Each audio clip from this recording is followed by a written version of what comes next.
This is Sports Talk, home to great debates and the hottest sports topics. Now, here are your hosts, Jeremy Farina, Justin Paolillo, and Holden Pirelli.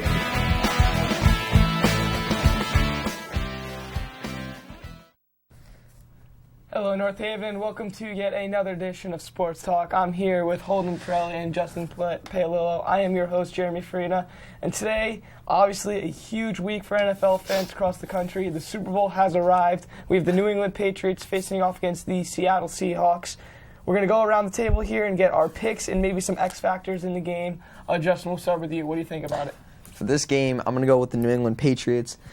I think it's going to be a good game. I mean, a lot of people picked the Seahawks and the Patriots, especially when the playoffs started and they found out that they were the two number one seeds. But a lot of people picked them in the beginning of the year to be the teams coming out of their respective conferences and making the Super Bowl. But I'm going to go with the Patriots here.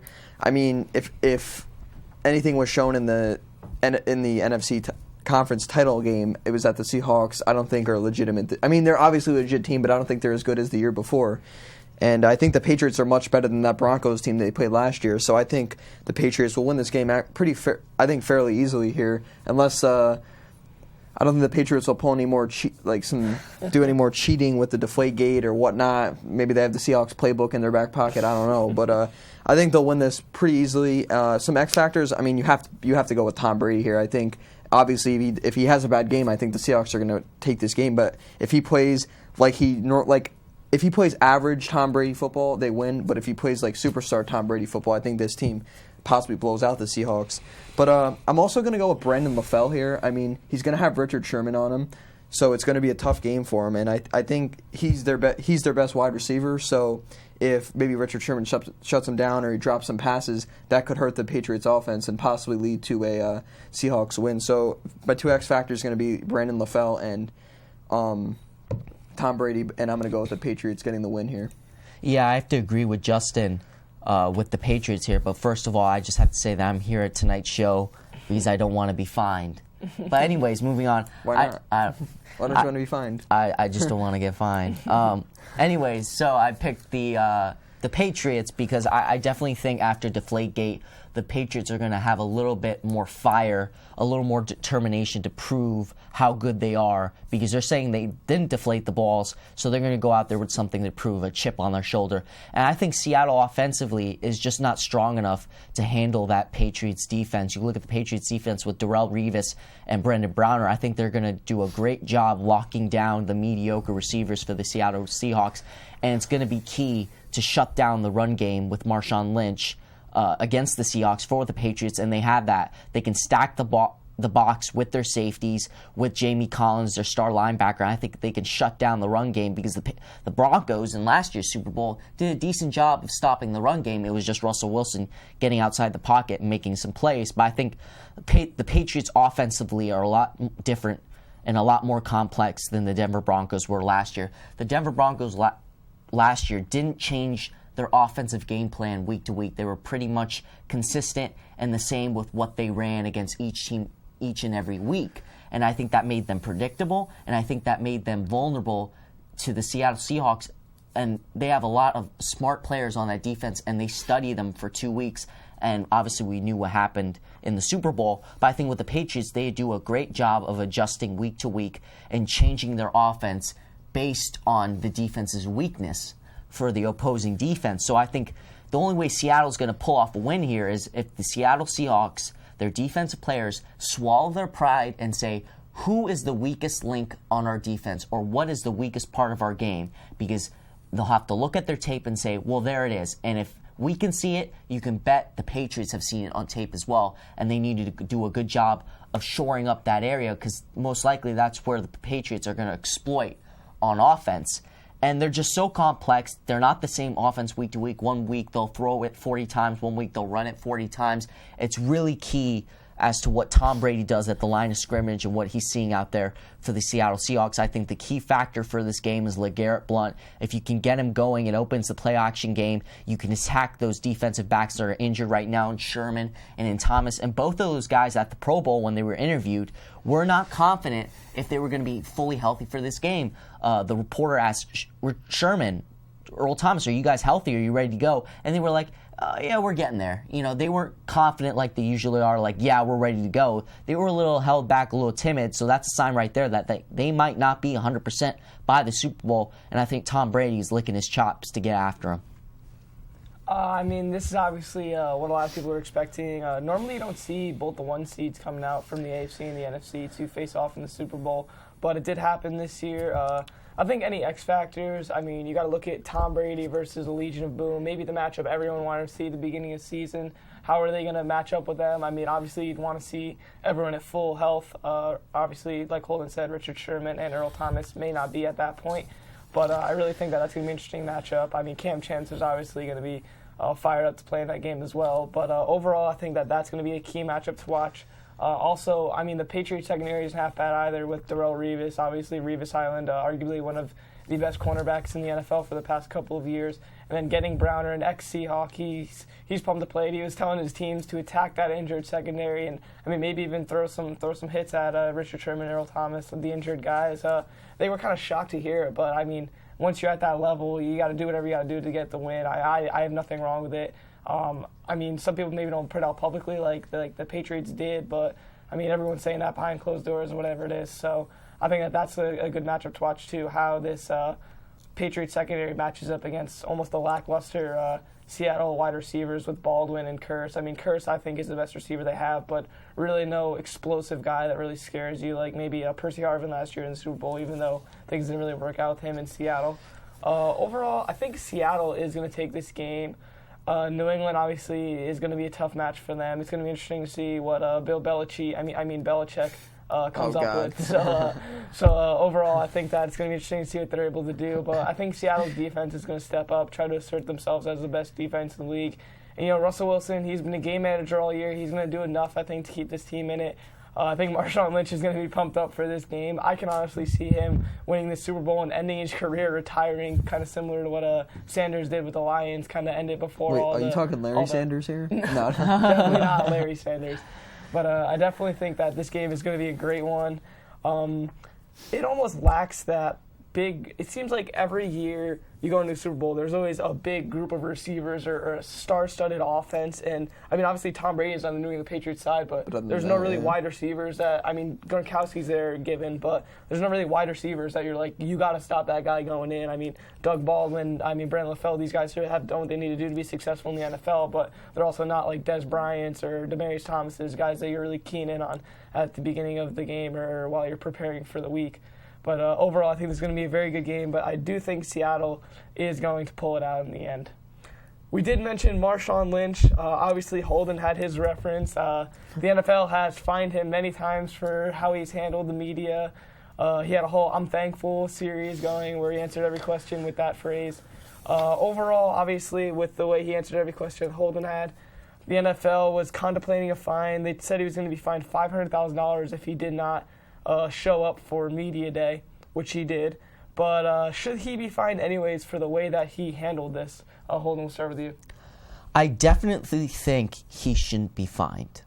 This guy, I think if he was the guy that we expected him and wanted him to be, a guy like Sherman, a guy like even Tom Brady, where they just talk to the media, they tell them what they're thinking about, how they're preparing, it would be kind of boring. But the fact that he's being this kind of rebel and not talking at all or saying like, I'm thankful, yeah, nah, I just want to be, I'm just here so I don't want to get fined. That stuff, that rattles everybody. That gets everyone excited and that makes a story, which is what the media wants in the end, a story. So I don't think he should be fined at all.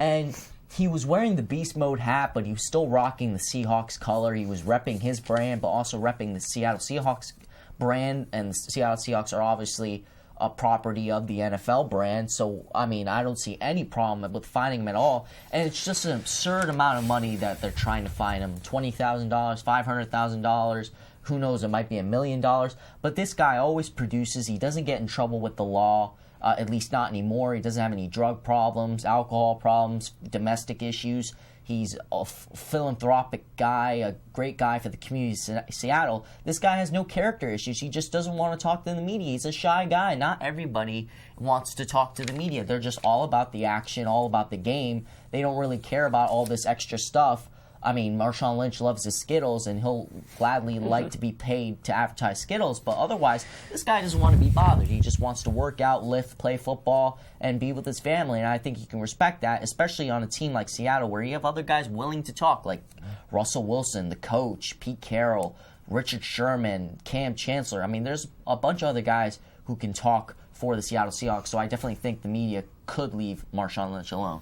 Holden, I have to agree with you here as far as I don't think he should be fined. This almost comes across as a little immature on the part of Marshawn Lynch, but I don't think that immaturity should be fined in this league. I mean, he's not violating any rules, he's not breaking the law, he's not making fun of anybody, so I think it's perfectly okay.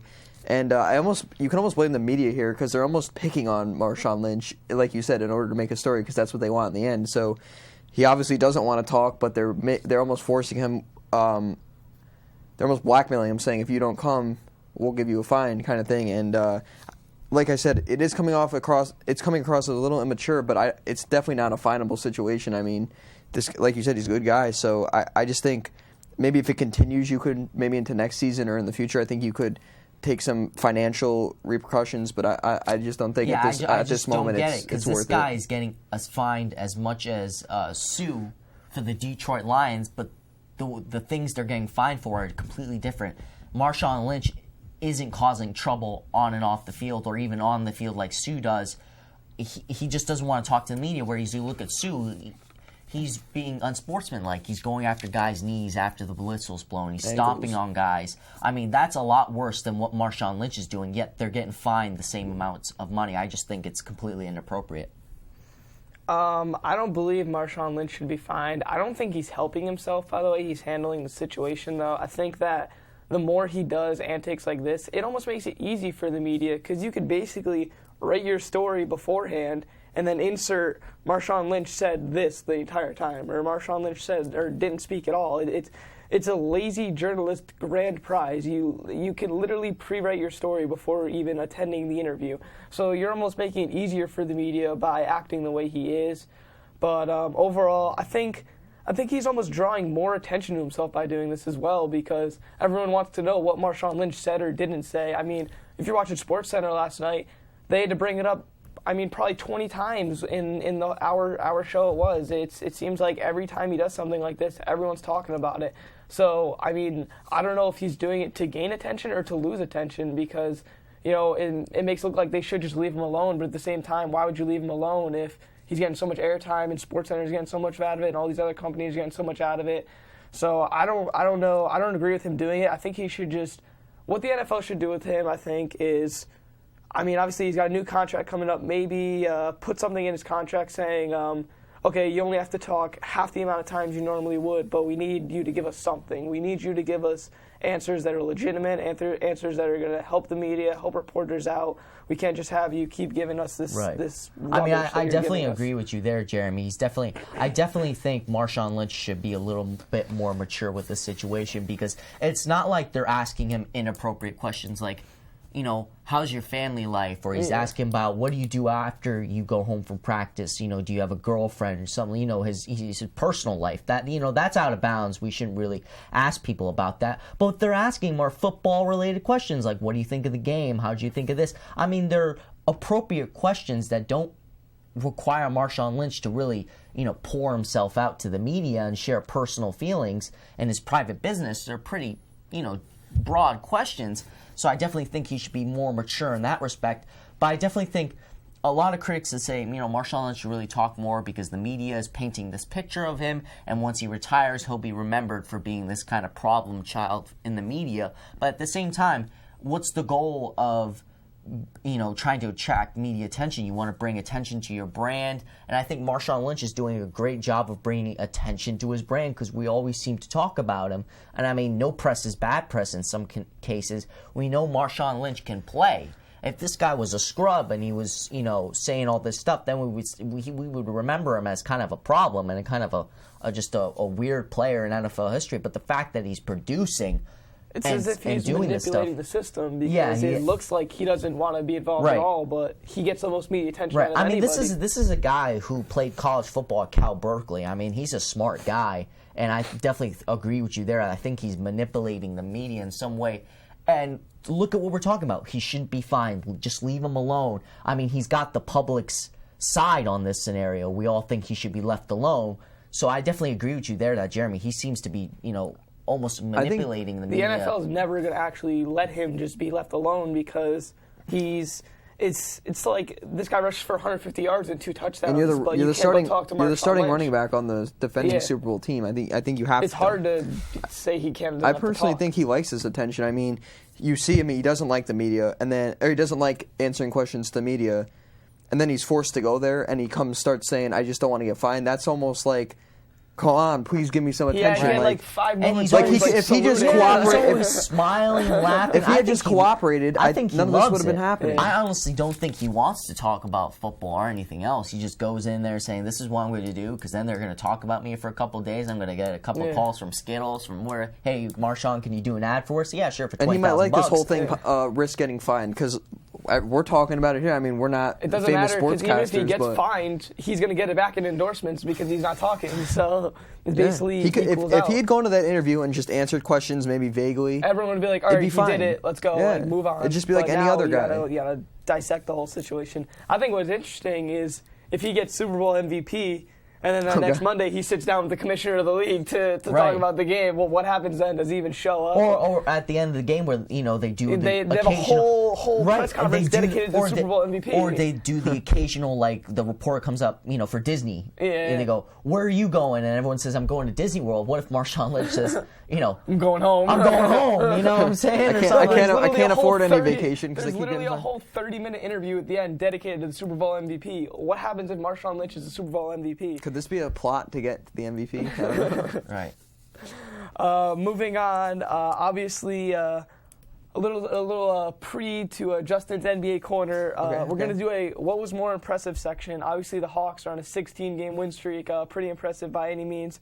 We're going to say which was more impressive, the Hawks' 16-game win streak they're on, Klay Thompson's 37-point third quarter, I believe it was 52-point game overall, or Hans Zimmer, a piece of music. Justin, what do you think? Okay, well, I'm going to just exclude Hans Zimmer because that's the automatic winner at this point. But most impressive out of the two NBA topics, I'm going to go with the Hawks' 16-game win streak. I mean, listen, Klay Thompson dropping 37 is a big deal, but they were playing the Sacramento Kings at home.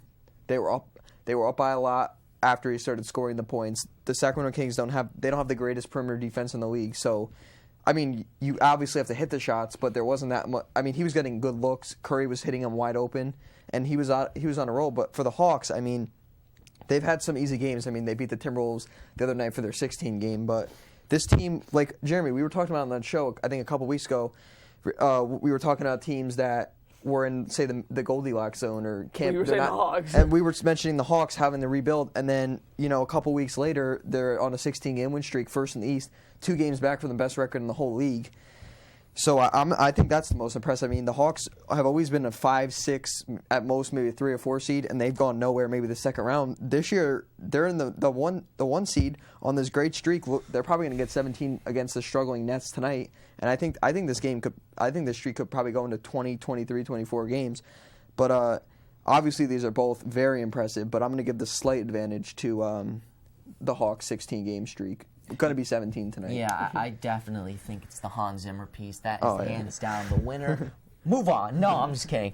So, contrary to Hawks superfan Josh Palillo's belief, and that the 16-game win streak for the Hawks is something spectacular and we should all talk about, let's not forget how the Heat went on a pretty long win streak themselves, proving that it can be done. That Southwest Division with these win streaks. With the win streaks. But, I mean, you look at the Hawks' schedule. They play in the Eastern Conference. It's been sort of a cakewalk for them. And then the Western Conference teams they have played haven't been the strongest, like you said, the Timberwolves.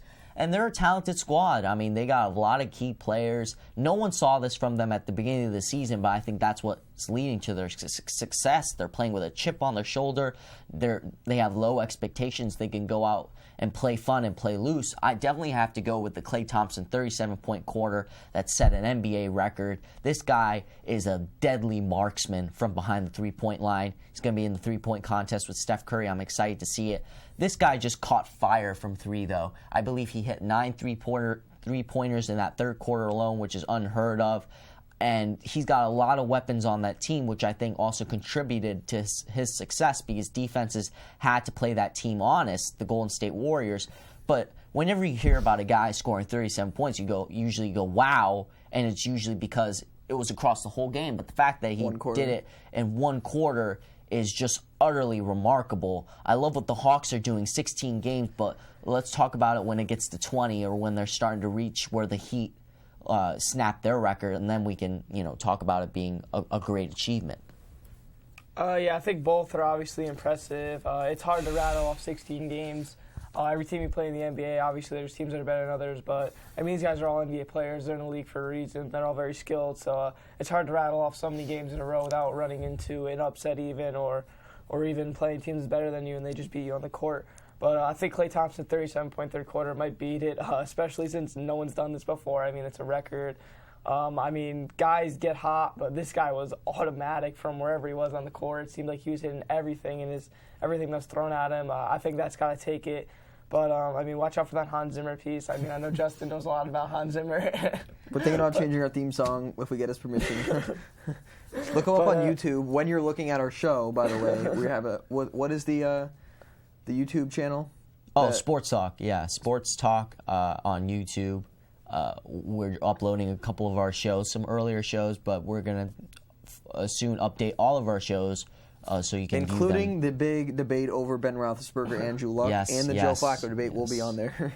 Jake Peavy! No. Jake Peavy's the man. You got that show, right? You got to throw that one up. Yeah, we got everything. Yeah. We got all 15, 16 shows. We're going to get that thing uploaded. Got 6 views on the first one. It's only been up 2 days. Anyway, if you want to finish your I think I'd just go with Klay Thompson, but other than those, the three-point contest this year is serious. It's like Steph Curry, Klay Thompson. I think it's Korver, Irving. I think there's one more. I mean, if Ray Allen comes out of retirement just to play in this thing, that'd be great. Let's bring Paige Stojakovic even the dunk contest is good this year with Oladipo, Zach LaVine, Mason Plumlee, and a couple other guys. I've been on strike for the dunk contest until it's Dwight, LeBron, Griffin.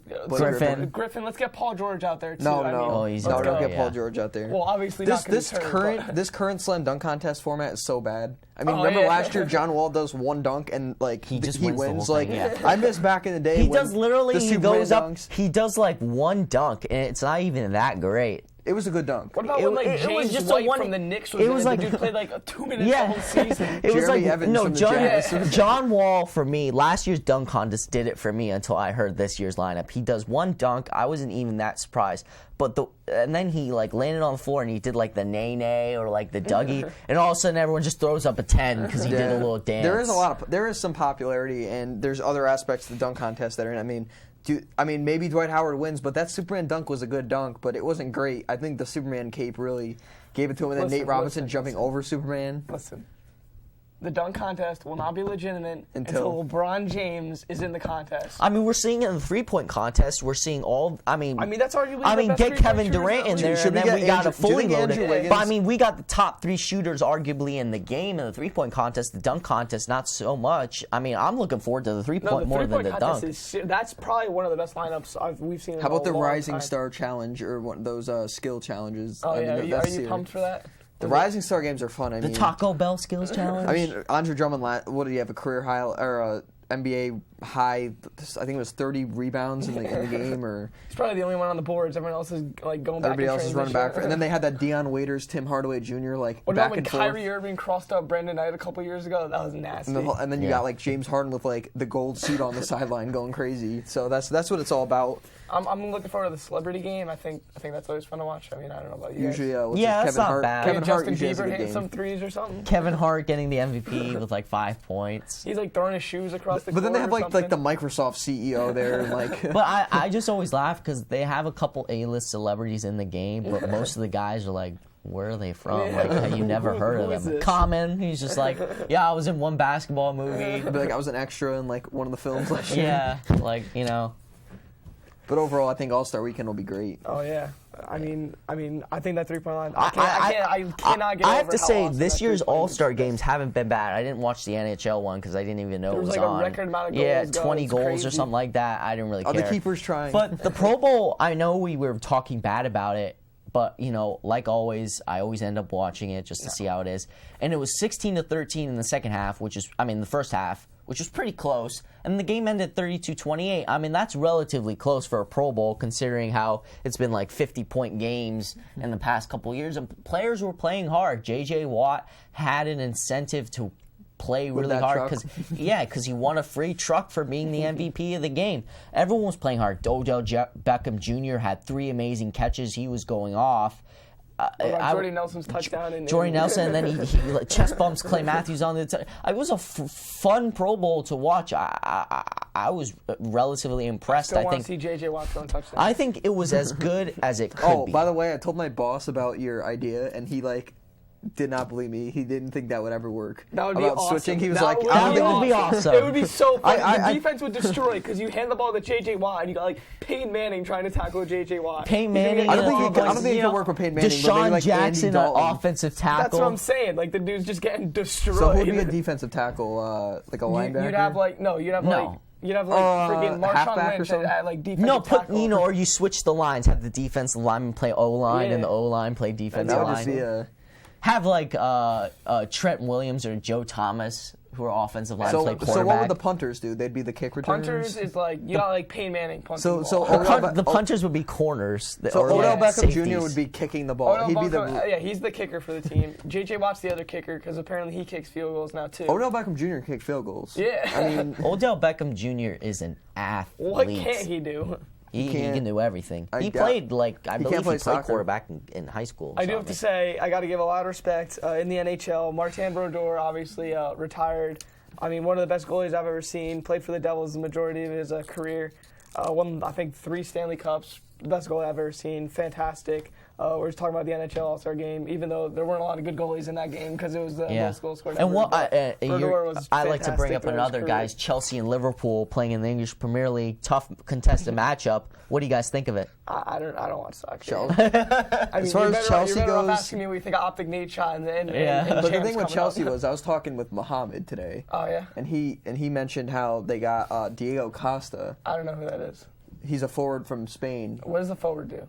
He's the guy. He's up front, scores goals. But is he only on he actually got fined for a similar situation as Ndamukong Suh. He just stepped on somebody on the field and he got fined big time. Wait, didn't some ref knock some guy's tooth out the other day or something? I don't know.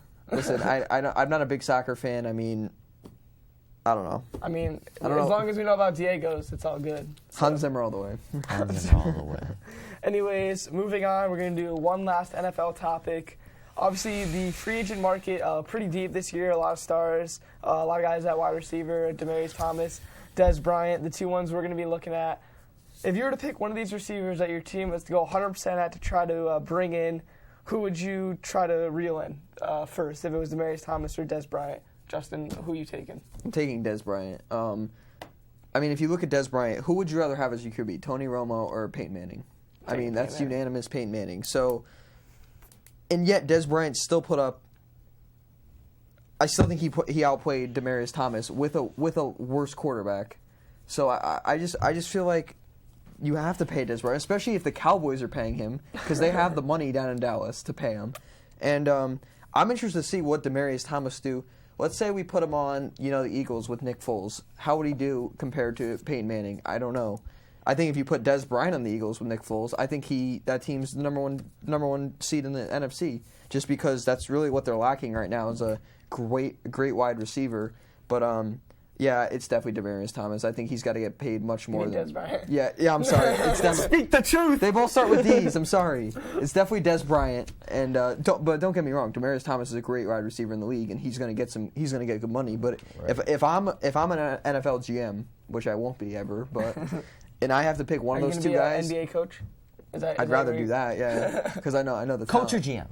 Both. Oh, I'm gonna be like the Stan Van Gundy, Jason Kidd type of guy who's the head coach. No way. I want to be GM. I'm gonna listen. And then you get fired with I would be a GM. No, I'd be a GM. I mean, just to get off track here, I would be a GM because I know nothing about in-game scenarios, how to play players so to maximize their potential. You just put your best player in isolation. I would think as a GM. Go. Do what I taught you in Hamden Regional. No, I'm just kidding. No, I mean, I would be a GM I think I could assemble a team that could win. But anyways, back to the question. I mean, we're talking about Des Bryant and Demaryius Thomas, and we're not even talking about the other free agents in this class. I love this free agent class this year. It's so deep at every single position, especially the skill positions. At tight end, we have Jordan Cameron, Charles Clay, and Hey, I didn't ask you about. I'm asking about Demaryius Thomas and Des Bryant. And then wide receiver. We'll get to those guys later. We'll get to them. You gotta be patient here. All right, so I need to hear about Demaryius Thomas and Des Bryant. What about Randall Cobb and Jeremy Maclin and the wide receiver? We'll get to them later. All right. These are the guys I'm comparing right All now. right. Maybe we'll do a I'm sorry. Cobb, You guys, I would take Demaryius Thomas over Des Bryant. And you guys brought up the Tony Romo, Peyton Manning conversation. Is it because he didn't get that catch in that game? No. Who would you pick? Like Des Bryant or Demaryius, you guys said Des because he plays with Tony. But Well, that's not the only reason. But Demaryius Thomas had over 1,000 yards receiving, playing with possibly one of the most terrible passing quarterbacks we've seen, Tim Tebow. Demaryius Thomas had over 1,000 yards nobody receiving. else was on that team that year. With Tim Tebow. And no one else was on that team, so obviously Demaryius was doing it all by himself, and you can make the argument Des Bryant plays with Jason Witten, DeMarco Murray, Terrence Williams. He's got weapons around him and a decent quarterback in Romo. Demaryius Thomas was working with Tebow and really no one else that I can think of. Eric Decker, but I mean, Eric Decker, what? Best receiver on the Jets right Yeah. But anyways, I mean, this guy had his best season to date. He caught over 100 balls, over 1,600 yards receiving, led the NFL, I believe tied with Antonio Brown, had double-digit touchdowns for the past 3 seasons, 1,000 yards receiving for the past 3 seasons, over 80 catches for the past 3 seasons. This guy's an all-pro. He's a stud. And he does it all, from the short passing game to the intermediate game to the deep passing game. He can run deep. He can catch a 5-yard slant and take it to the house for 80 yards. He can catch a screen at the line of scrimmage and take it for 80 yards. He does everything, whereas I look at Des Bryant, and to me, he's more of a possession receiver. He's a big body, 6'2", 220. He'll go up and catch that ball over a corner and win that matchup and make those tough contested catches, but he's not going to burn you for 40 yards after the catch. He's not a speed receiver. But Demaryius Thomas is 6'2", 220. He's fast, he's strong, he's agile, he's everything you want in an athlete and more. I would definitely go with Demaryius Thomas over Des Bryant. Jeremy, what's your take on this? Demaryius Thomas, I don't feel he's a big game player. I feel like every time he's in a big game, he doesn't show up. I mean, you look at him, he played the Colts. I think he dropped 2 big passes I saw. Obviously, big game. Peyton Manning He caught was the Tebow pass to it win the was a playoff simple game. Slant. He ran across the middle and no one touched him. Simple play. But I think that, this guy drops a lot of passes. I think the Steelers wanted Tebow to win. No. He drops a lot of passes, too. It always seems like he's amongst the tops in the league and drops. Given if it's 13 drop season, that's not a huge amount, but you don't want your guy not being consistent. If he drops a couple in a row, your quarterback's going to be questioning if he should throw it his way during that game. But overall, I think Des Bryant's just a better receiver because when you need a big pass at the end of the game, it's like 4th and 3, and the Cowboys have no problem throwing down the sideline to Des Bryant, letting him make the catch. A lot of people thought he made that catch, and it could have gone either way. He's made big catches. I've seen him make catches where he's triple covered, and that's what you're paying him big money to do. Make those catches, make those contested balls in the end zone, and be able to make those plays. This guy led the league in touchdowns and for receiving touchdowns. This guy's going to get his money somewhere. Both these guys are obviously great receivers, but I think Des Bryant has the edge. I just think you could trust him more coming down the stretch. I think that this guy wants to win more than anyone in the league. It seems like whenever something goes on, he's destroyed after post-game interviews. It seems like he's so sad that they lost, and he just can't wait till his next time he can go out there and play. I think he's maybe the heart and soul of this Cowboys team that went on this run. He played really well. Maybe he's feeding off of DeMarco Murray or the other weapons on his team, but he's still got to make those contested catch. He's still making those plays that he's going to have to make if he's on another team and he's maybe the only weapon there. I still believe he's able to make those catches in double coverage. Maybe even triple coverage. It seems like he's always able to make the big plays he needs to. So I think I'd take Des Bryant just because of his ability and his fearlessness when it comes to him being covered or not covered. But overall, both of these guys are deserving good picks. of their money. Wherever they go, that team's getting a great receiver.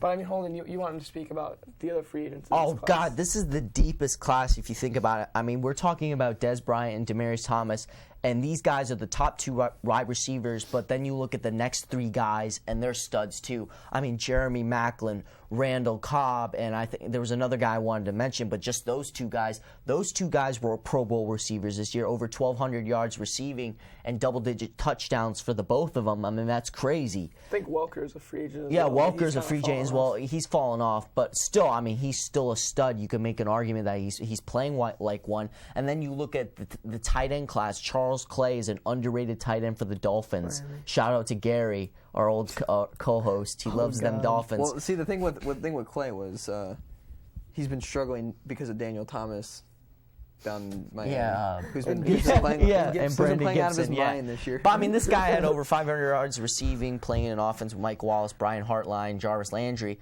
But then you look at Julius Thomas, who had 12 touchdowns this year for the Denver Broncos. You look at Jordan Cameron for the Browns. I mean, the free agent class on the offensive side of the ball is so deep this year. And then you look defensively, guys like Ndamukong Suh. It's just crazy how talented you. I mean, this is probably one of the most expensive free agent classes, though. If you want to get one of these guys, you're probably going to have to throw a boatload of money at them. But not to mention Justin Houston, who was the NFL sack leader this year. He's on the free agent market. There are a bunch of JPP, Jason Pierre-Paul, the New York Giants, he's going to be a free agent. Ryan Kerrigan, outside linebacker, who had 13.5 sacks for the Redskins this year, he's going to be a free agent. It's incredibly deep, this free agent class. I think if a team gets at least 2 of these guys, you're talking about a complete makeover. It's pretty crazy. What about quarterbacks? Any quarterbacks? Mark Sanchez, Brian Hoyer. There won't be a good. It's not bad. I mean, you never hear about about quarterback free agents really, but when you do, I mean, this year's class is pretty decent. If you want a veteran guy, Drew Stanton, Brian Hoyer. I mean, Mark. If you just want a guy for a year, I mean, this is your class. I mean, you could possibly consider the Buffalo Bills signing Mark Sanchez, reuniting with Rex Ryan. What about Brian Hoyer? Brian Hoyer, yeah, I think he stays in Cleveland, to be honest with you, after seeing what Johnny Manziel did. Overall, I got another debate here. If you're the Cowboys, okay, who are you pushing for the most, Des Bryant or DeMarco Murray? That one's tough. I would go Des Bryant. Yeah, I'd go Des Bryant too. I think DeMarco Murray might be a product of the system he's in. That offensive line is stellar. I go with Des Bryant because I agree with you. Well, where are you going to find another receiver?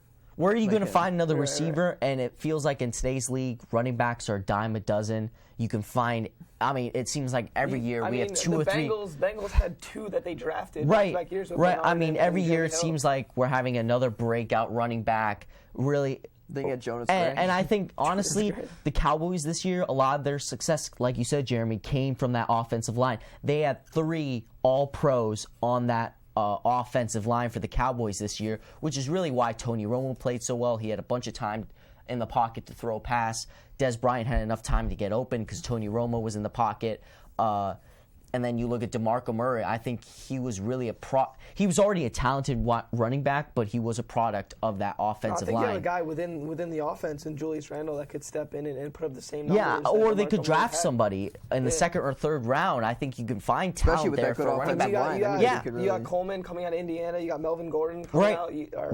What's his name from Alabama? Amir Abdullah. Yeah, there's a lot of running backs. There's a lot of running backs. And when you're talking about 3 first team, or I believe 1 was second team, but it doesn't matter, 3 All-Pros on the offensive line, you could practically do anything at the line of scrimmage. And DeMarco Murray is going to demand. Jerome Bettis can come out of DeMarco Murray is no doubt going to demand a $40 million payday. When really in today's NFL, you could argue that he only deserves over $20 million. This is a guy who's had injury concerns throughout his career. He's getting older. Yeah, he's going to be 27. I mean, you can't really lock him up for 5 years. I would say he's got 3 or 4 good years left. I would say 3. I mean, unless Frank Gore is really the only guy I've seen who at age 31 still managed to rush for 1,000 yards. But I would definitely. Frank Gore's a free agent, I believe, too. Yeah, I mean, there's a lot of talent. I would definitely just throw all my money at Des Bryant, though. He's 26.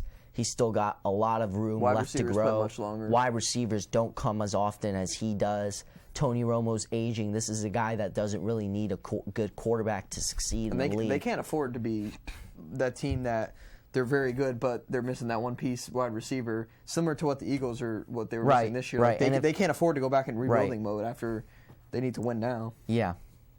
I mean, if you're a GM, at what point do you maybe go for a Jeremy Maclin or a Randall Cobb over Des Bryant? Like, what money point is it? Like, how much more are you giving Des Bryant a year if you can get Jeremy Maclin or Randall Cobb? I honestly think Des Bryant's going to command close to $100 million Over Jeremy Maclin or Randall Cobb. Those guys are going to probably demand $50 million at the max.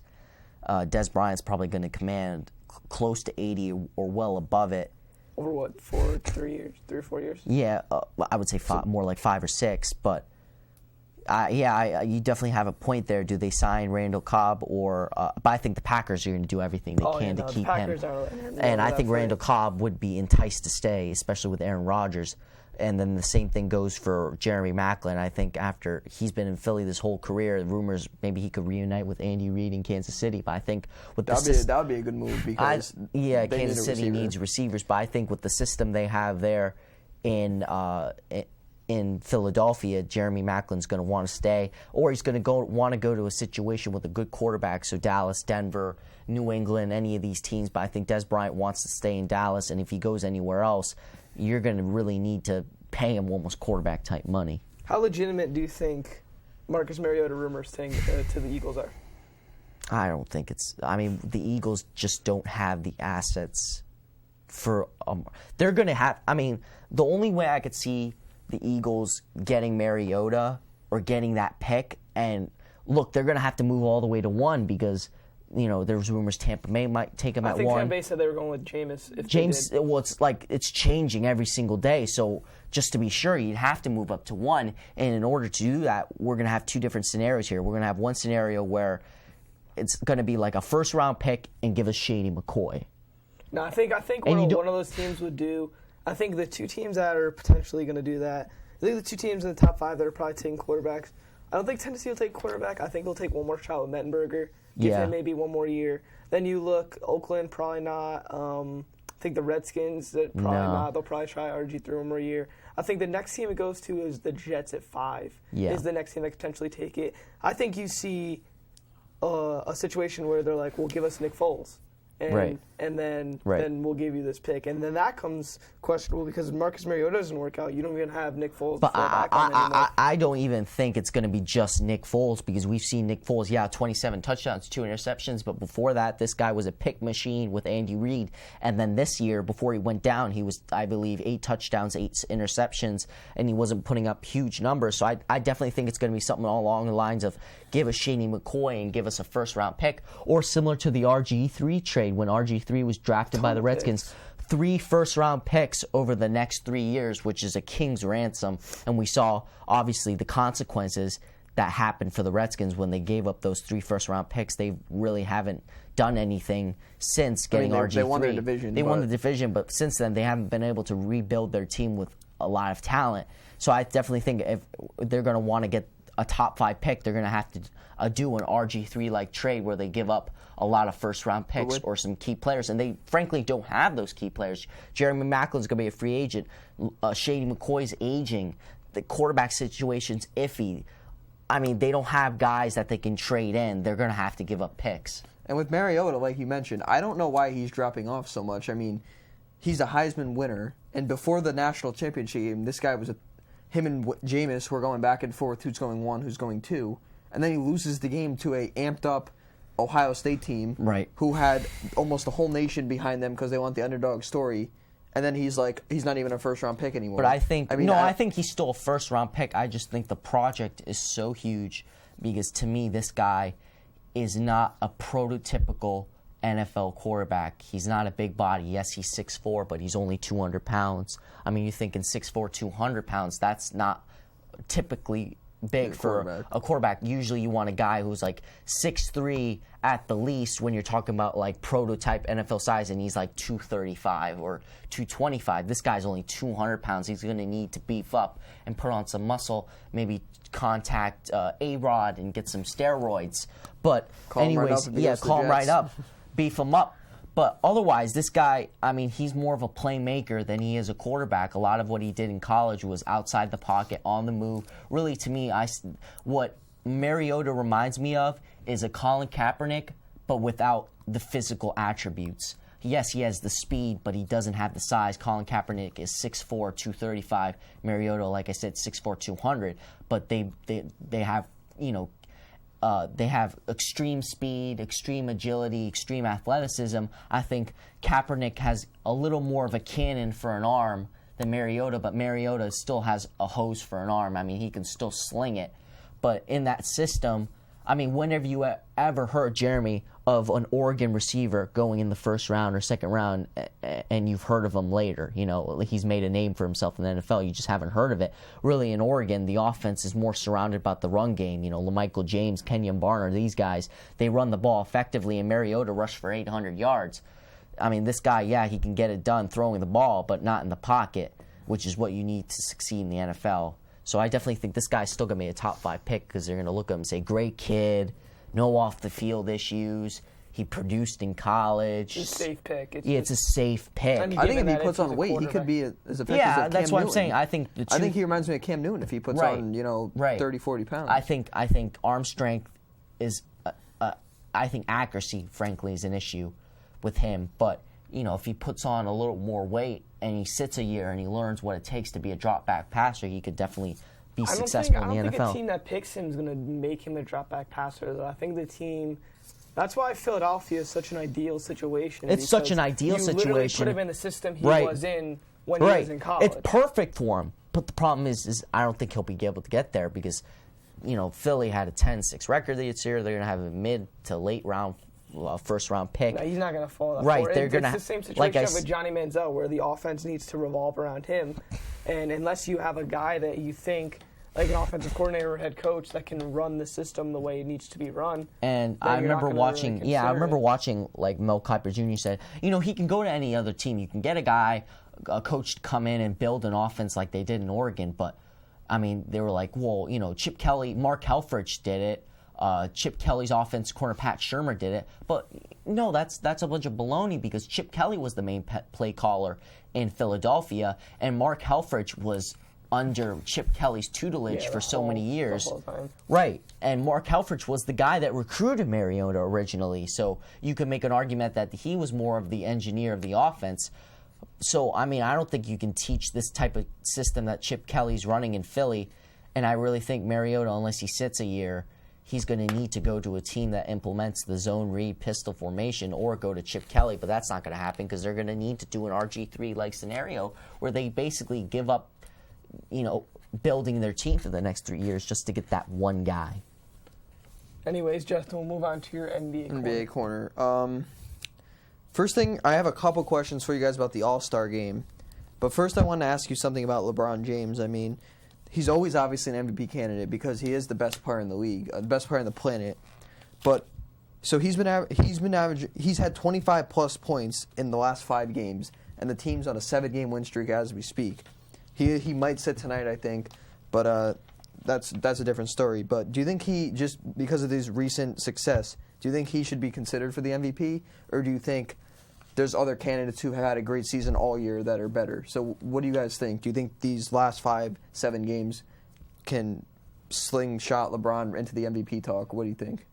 I remember a couple years back, there was a lot of talk of if Tony Parker should be considered for the MVP race because when he was out, the Spurs struggled. I think they were 2-8 when he was out, and the record was tons better when he was in the roster.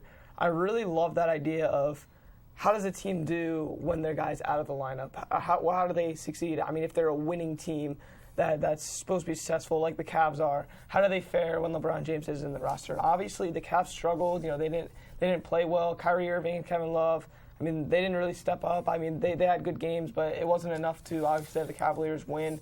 And then the Cavs bring in all the talent they brought in, adding J.R. Smith, Shumpert, and Mozgov, and LeBron comes back, and it fixes everything. I mean, they go on a 7-game win streak.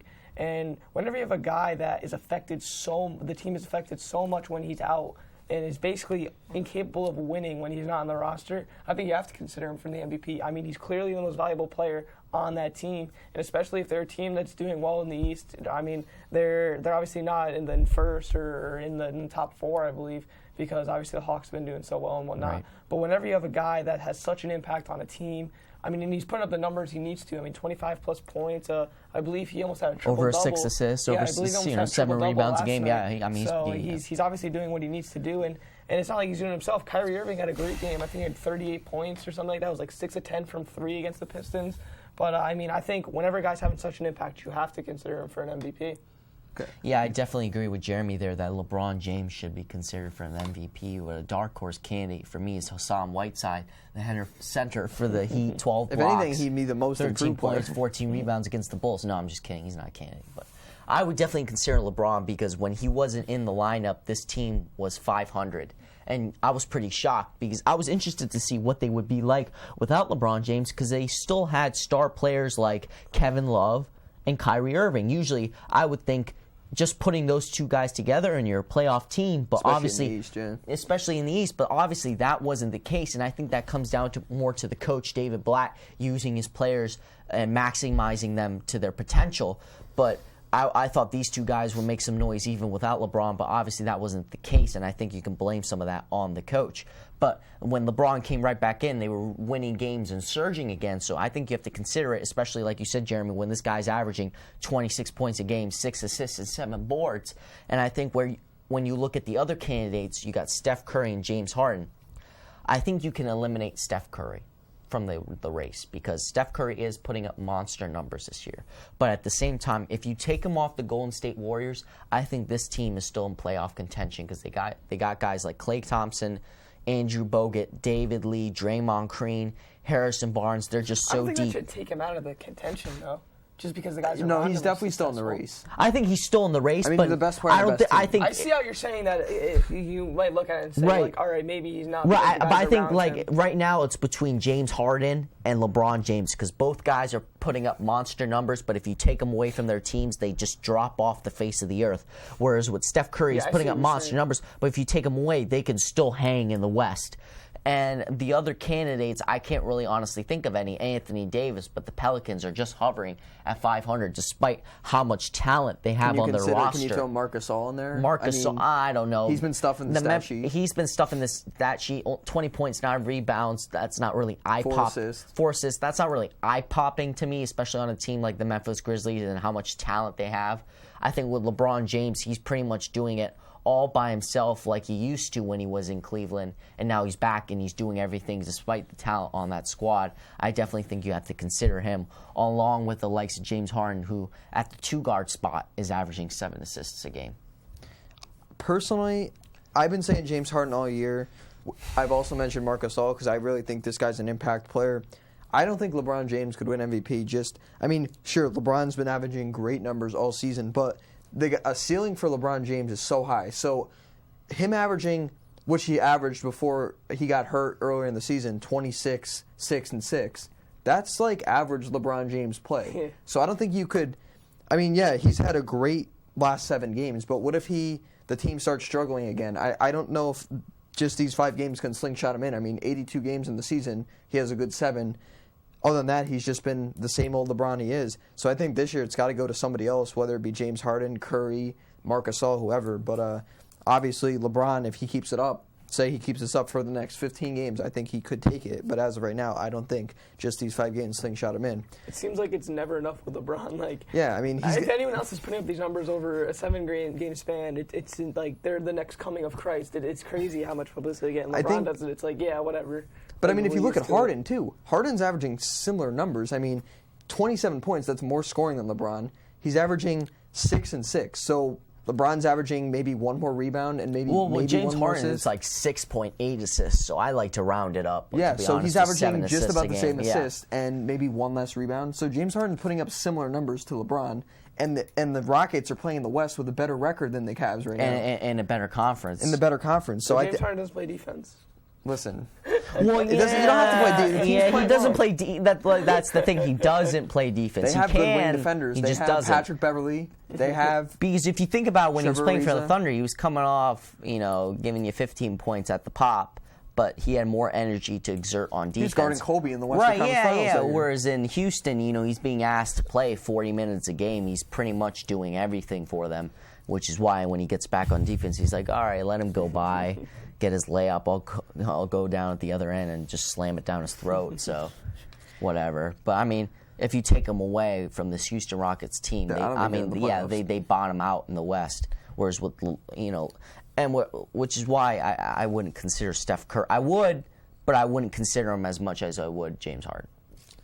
Speaking of James Harden here, he's left out of the All-Star lineup, which I was horrified about. I mean, well, that was fan-driven. The All-Star game is always fan-driven. They want to see Kobe. True. Kobe's 36 years old. He'll definitely replace him in the lineup. Yeah. He's 36 years old. This might be one of the last few times we see Kobe in an All-Star uniform. Get it while you can. And I think that's why James Harden was obviously left out. And I don't know if Kobe would necessarily make the team as the reserve list that the coaches picked, but I mean, so the lineups were in the West: Curry, Kobe in the backcourt, replaced by Harden, assumingly. Blake Griffin, Gasol, and Anthony Davis in the front court. So not a quick lineup by any means in the front court. You got, like 3 7-footers. Is Kevin Durant in there? Kevin Durant, no. He might not even make the All-Star team. That's going to be because of the lack of games he's played. You're not going to see a lot of dunks and a lot. Is Chris Paul in there? No, Chris Paul. He'll be a reserve. Yeah, that's an interesting lineup. I mean, if you look at the West, those guys really only have to play like a minute or two, and then you can just sub them out. Right. Then you look at the East. You got Wall and Lowry, who I thought he was an All-Star from day one. I mean, Lowry the guy's leading the league. Kyle Lowry as the shooting guard. Lowry. I mean, I don't know if they're. I mean, aside from Jimmy Butler, I can't think of another backcourt player that would be an All-Star. Who we didn't hear about until he came to Toronto. Prior to that, he was in Houston. Think about Houston had him, and they traded him away because he wasn't really doing anything until he finally gets to Toronto. All of a sudden, he has an epiphany that he can start playing great basketball. And this guy's number, what is he averaging, like 15-7? No, he's up around the 20-point range. 20-point range? But I can't see any other. I can't see any other point or guards in the East. You get DeRozan, but he got hurt. DeRozan's been hurt. Jimmy Butler. I think he's more of a reserve I think if right Beal now. maybe didn't have the injury. Bradley Beal if he wasn't hurt, but Jeff Teague. I mean, we had Hawk Superfan call in and say should. But that was also a fan thing. So True. I'm sure everybody in Canada is voting for Lowry. But then you got LeBron, obvious pick. Melo was fan driven. And Pau Gasol, who I think deserves it. I mean, this guy, 34, 35 years old, averaging 20 and 12, leads the league in double doubles. I'm pretty sure he's deserved it. So he's been great. Let me ask you guys. I love what Gasol is doing because we're finally getting to see what this guy is without playing alongside such a high volume shooter in Kobe, who's known to take away numbers from other star players. And finally, when he's playing with Derrick Rose and he jacks up a lot of shots too, but he's not in the lineup half the time. So we can finally see what Gasol does when he's the number one option. Obviously, it's warranted 20 and 12. It's pretty great. But I'm going to ask you guys, who's the most likely snub this year? I mean, I mentioned and we don't know the reserves yet, but if you had to take a guess, based on the coaches voting, who would you say do you think is going to get ripped off and not make the team, both East or West? We do have 2 minutes left, so we'll try to keep this brief. But overall, I think it's going to be DeMarcus Cousins. I mean, despite the fact that this guy is top 5 in points per game, rebounds per game, I think it's just the lack of talent on that team. They're not really doing well, so I think that just because of that, he's going to be left off. Yeah, I would definitely have to. I mean, last year was Goran Dragic. This guy was putting up numbers last year. I think this year, I agree with you, Jeremy. It's DeMarcus Cousins. This guy is a walking double-double. He's the reason why the Kings are somewhat relevant in the NBA. He's a beast down low. But I think because of his off-the-court antics, he's playing in a small market in Sacramento. No one really knows how good of a player this guy really is. I'm going to have to agree, DeMarcus Cousins. But another guy, Kevin Love, might get snubbed from the East. Obviously not having the year he did last year, but the guy's averaging 20 and 10 this year.